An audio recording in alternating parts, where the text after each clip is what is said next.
Walter Map, writing at the end of the 12th century, tells us that he has heard of this thing that absolutely definitely happened. That in a nearby city, there was a wealthy couple who had just given birth to their third child. And they were really worried because the first two children had both been found the morning after the first night after their birth. Their throats cut, dead in their cradles. And so, of course, the family are really worried the same thing will happen to the third child. Brilliant hook, brilliant start, right? You can see why we wanted to turn this into a role-playing game adventure for the Medieval Knights anthology. That's just a great start. And it kind of gets better because the man of the household, he gets his friends, he gets his family, he gets a whole bunch of people together and he says, right, we're going to stand vigil around the baby. So in the room where the baby's going to be sleeping tonight, we're all going to be there. We're not going to fall asleep and we're going to see what happens. And if anybody tries to hurt my child, we're going to stop the bugger. Right? And fortunately, there is a pilgrim who is passing, who hears of this and says, oh, I'll help, I'll stand vigil with you. And this is fortunate because as the night goes on, everybody in the room falls asleep, as if under a spell, except the pilgrim. The pilgrim stays awake. What the pilgrim sees is a well-dressed, perhaps noble woman leaning over the cradle, about to cut the child's throat. And he leaps forward and he grabs the woman and he shouts and he wakes everybody else up and they awaken from their slumber. And he says, I've just caught this woman trying to kill the baby. And they go, but we recognise that woman. That's one of our neighbours. She is the most upright, virtuous, pious, law-abiding, respectable woman in the entire city. How can this be? Why is she doing this? And the pilgrim goes, no, wait a minute. Wait, go and fetch the woman who you think this is. Send somebody to her house and bring her here. So they send a servant. The servant comes back with the woman. And we've now got two identical women standing there looking at each other. And they're going, oh, what amazing thing is this? And the pilgrim goes, well, obviously, the creature that we have caught here is some servant of evil, some dark spirit, who is impersonating an upright, honest, pious woman to discredit her. You know, this creature wants to slaughter your children, but if she's caught, she wants a virtuous person to take the blame. Now, the story then pretty well ends there, the way Walter Map tells it. And that's really unsatisfying for 21st century players of role-playing games, because there are so many unanswered questions. So what we now have to do is to answer these questions and turn this into something that is logical, that the players can actually investigate, follow a logical path through in order to reach a satisfying conclusion, working out why this has happened. We've got a great start to the adventure. We've got this wonderful hook that Walter Map has given us of the last two children were murdered in their cradles. And then we've got a dramatic scene where you seize this, or hopefully seize this woman. The nice thing about this actually is if the players mess up and they don't find a way to keep themselves awake, or if they don't manage to seize or kill the creature, actually they've still got an investigation to follow. We haven't set this scene up so they have to succeed. If the baby dies or the creature escapes, we've still got an investigation. So, how are we going to make this logical and comprehensible for the players? As we think this through, we discover something really interesting. This story, when you get into a why, when you work out the logic of it from a medieval point of view, actually spawns a whole load of sequels, potential sequels. So for Medieval Knights, my intention was to write a bunch of one-shots. Actually, this story, which we're calling The Devil at the Cradle, has a bunch of potential sequels as well, which we're including in the anthology. Just sort of in brief form, this is how it could go. These are some scenes that could come out of it. And I'll explain how that works. So we have our hook, murdered children. We have our big dramatic scene, evil creature is caught. Now what we have to do with this story is first eliminate the vagueness. Turn this into something the players can understand. The medieval audiences, it seems, from these texts that we've got, when somebody says, oh, this is a true story, this definitely happens, they're not expecting a categorization. So we have all sorts of these amazing, marvellous stories where we read them as modern people and we think, oh, that's a fairy, that's a ghost, that's a demon, that's an angel, etc. medieval people don't seem to have that obsession with categorizing things. Maybe it's because of the scientific revolution or the way we're educated or the legacy of the Victorians or whatever. We love nailing the butterfly to the board. We take all the ambiguity and all the sort of wonder out of it by categorizing it. Well, that's what we do. That's what the players are going to want. So we need this strange supernatural creature. It has to be a demon. Fine, it's definitely a demon. And we need to eliminate the pilgrim. As a medieval audience, you would be aware of a motif which comes up through a lot of these stories, that there is a person, pretty well always a man, who appears as if by divine providence when they are needed in order to help solve a problem or allow somebody to do something virtuous. And very often nobody knows who they were or where they came from or where they went. Now, as a medieval person, you just go, oh, isn't that marvellous? God is great, right? The Lord is mighty. The mysteries of the universe are many, whatever.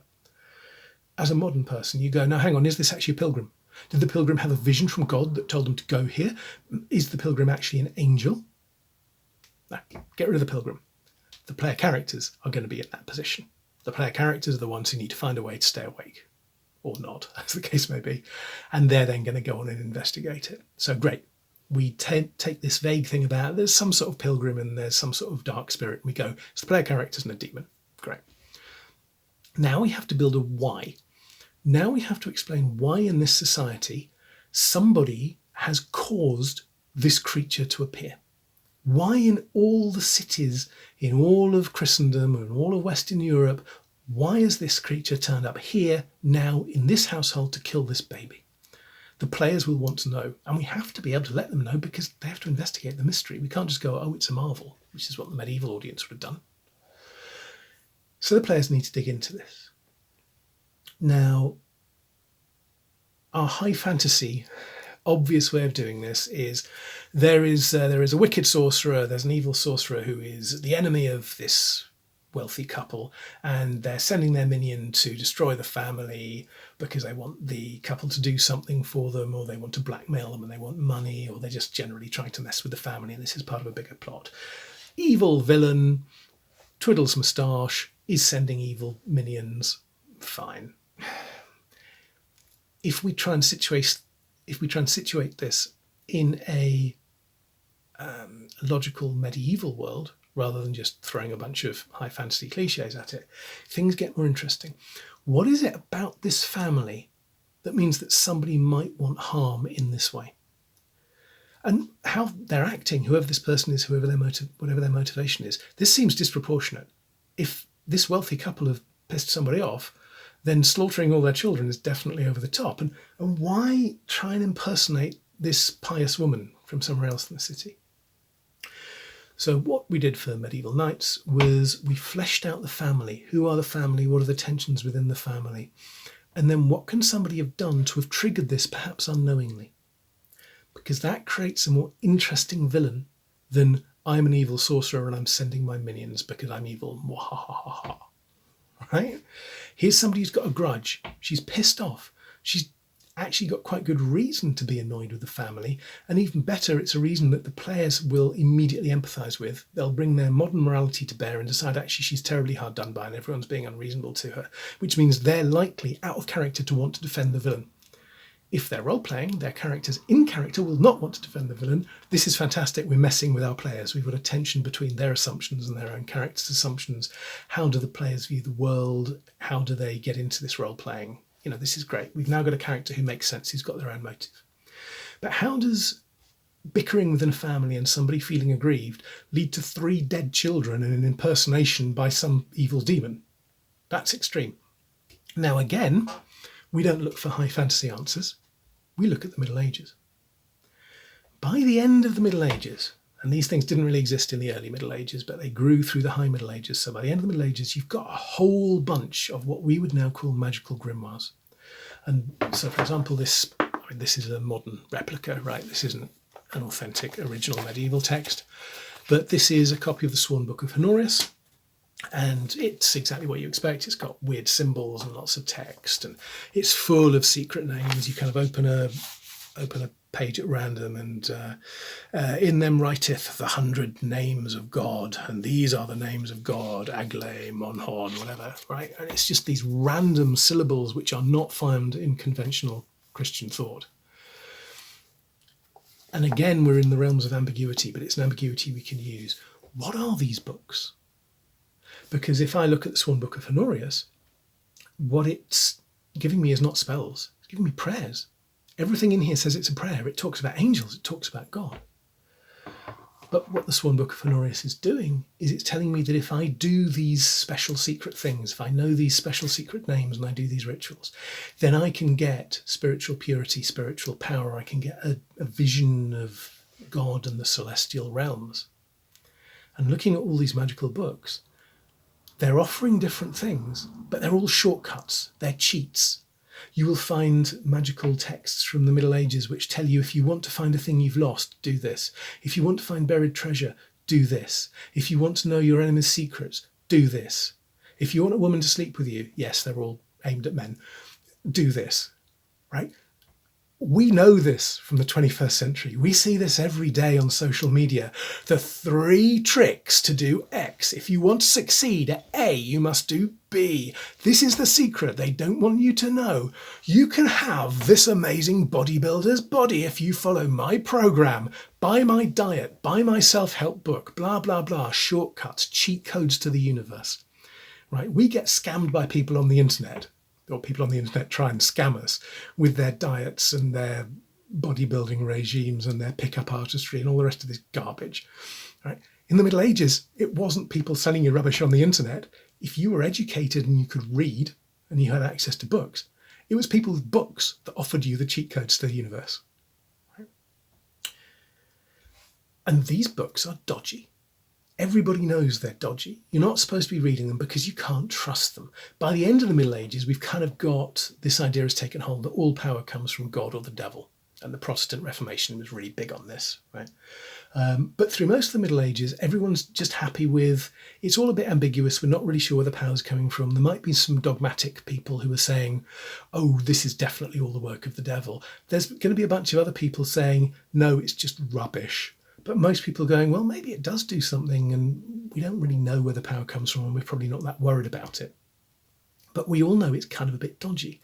If I'm reciting secret names, if I'm calling upon, the creatures of Bohel, Casdiel, Mechathon, etc., the book tells me those are angels. Are they? Are they something else? So we use this idea. So we have our character who's from a wealthy family. She's had a bit of an education. She's managed to get hold of one of these books.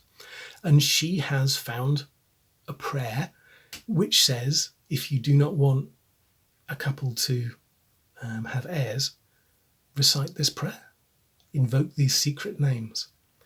Now, it doesn't say how it's going to stop them having heirs, but technically killing the heir immediately after it's born every single time is fulfilling the letter of that. So she is trying to stop the couple having heirs.